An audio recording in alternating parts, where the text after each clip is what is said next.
नमस्कार मित्रांनो, स्वागत आहे तुमचं पुन्हा एका नवीन व्हिडिओमध्ये। चला तर बघूया आज कोणता धडा आहे। मित्रांनो, आजचा पाठ आहे माकडे आणि टोपीवाला। एक टोपीवाला डोक्यावर गाठोडे घेऊन टोप्या विकण्यासाठी निघाला होता। तो चालून चालून दमला आणि एका आंब्याच्या झाडाखाली बसला। दमल्यामुळे तेथेच त्याला झोप लागली। तितक्यात तेथे काही माकडे आली। त्यांनी गाठोडे सोडले, त्यातील टोप्या घेतल्या आणि झाडावर जाऊन बसली। टोपीवाला उठला आणि बघतो तर काय, गाठोड्यात टोप्याच नाहीत।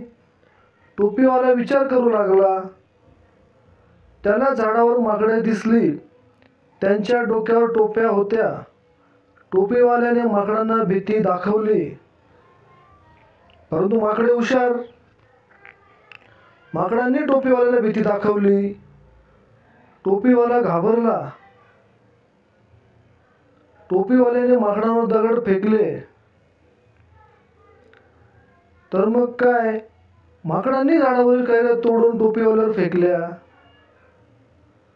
टोपीवाला विचार करू लागला। आता टोपीवाल्याने युक्ती केली। त्याने आपल्या डोक्यावरील टोपी काढून जमिनीवर जोरात आपटली। माकडांनी आपल्या डोक्यावरील टोप्या खाली फेकल्या। टोपीवाल्यास आपल्या टोप्या परत मिळाल्या आणि तो त्याच्या गावाच्या दिशेने परतू लागला। तर मित्रांनो, व्हिडिओ आवडल्यास लाईक नक्की करा, चॅनलला सबस्क्राईब करून ठेवा। असेच नवनवीन व्हिडिओ आपण तुमच्यासाठी आणणार आहोत। चला तर भेटूया पुढच्या व्हिडिओमध्ये। तोपर्यंत धन्यवाद।